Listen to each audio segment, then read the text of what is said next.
O, teka muna, bago kayo mag-scroll sa susunod na sayaw o meme, eto pakinggan nyo. May batas pala na ginawa pa noong 1955 na dapat kumukumpis ka ng yaman ng opisyal kapag mas malaki ang pera nila kaysa sa salin na dineklara nila. Oo, batas yan. Republic Act 1379. Pero hanggang ngayon, parang tulog lang. Ang prinsipyo simple, kung hindi tugma ang yaman mo sa kinikita at dineklara mo, dapat ipaliwanag mo. Kung hindi mo kayang ipaliwanag, kukumpiskahin ng gobyerno. Ganon kasimple. Pero bakit hindi ginagamit? Dahil kung sino pa ang dapat nag-e-enforce, sila rin ang unang tatamaan. Kaya tuloy, ninanakawan tayo taon-taon habang tayo nagbabayad ng buwis, sila nagpapayaman.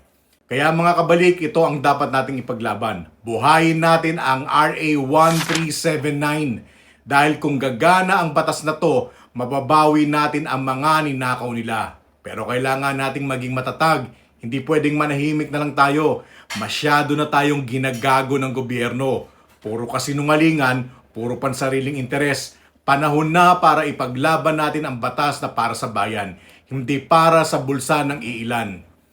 Mga kabalik, ang yaman ng bayan ibalik sa bayan. Buhayin ang RA 1379.